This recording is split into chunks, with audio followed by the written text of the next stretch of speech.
ditched by Simon Cowell, but he's now got a new record deal. I caught up with Joe McElderry when he was in Dublin over the weekend. Joe McElderry, why I'm on? Hello. Have I come on? Yeah, it's getting better. You're nearly there. High five for Joe McElderry, the comeback boy. Am I right in saying Simon Cowell ditched you and he came back? Well, we're part of ways, and yeah, we might. In your face, Simon. No, I'm just pleased to be with Universal. It's an honour to be with them. I love working with them, and that's the main thing. And I'm glad everybody enjoys the album. The album, which is at what number in the chart? Well, at the minute it's been out for about 3 or 4 weeks now, and it's been in the top 5 for 3 or 4. It went in number 2, and it's been in the top 5 for about 5 weeks now, which is really exciting. I think we should phone Simon Cowell. Do you think? Phone him in the middle of the night and play the songs down to him. I'll go and sing them in his ear. You and Cheryl, because you know the reviews came out about American X Factor, and they're all saying Cheryl was the best on the show. Sounds like he makes a few mistakes, doesn't it?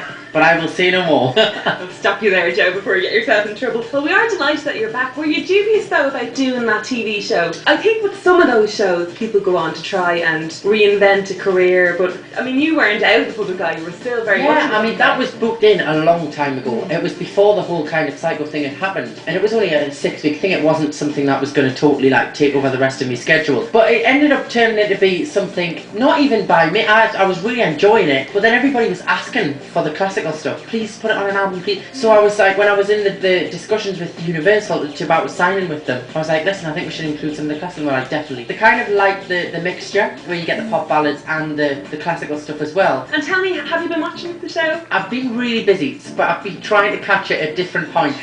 I've been asking for televisions in my dressing room for this one. No, we just kick back here, Joe, and we'll watch the show. No, because I do like to watch it, but I do miss Sharon. The new judges are great, and I love Kelly Rowland. But I think, it's just not the same. But I think I'm biased because I was on the show, obviously, with Danny, Simon, and Cheryl's. And of course, you're Cheryl's Betty, so you know. Well.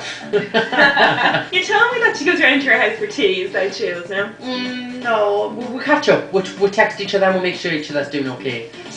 You have her number in your phone there. Can you imagine if she came to my house? She'd get mobbed. Is that your phone over there? That's not my phone. Oh, because I was going to say, you made a very silly mistake. You left your dressing room a minute ago. Left the phone there. Got the number. Are you going back on? I don't know yet. Stick out your tongue. It's down to Mr. Cowell. I'm happy to go on, but if he wants to have it, it's up to him. He's the decider. There's Joe McElderry chatting to 98 FM.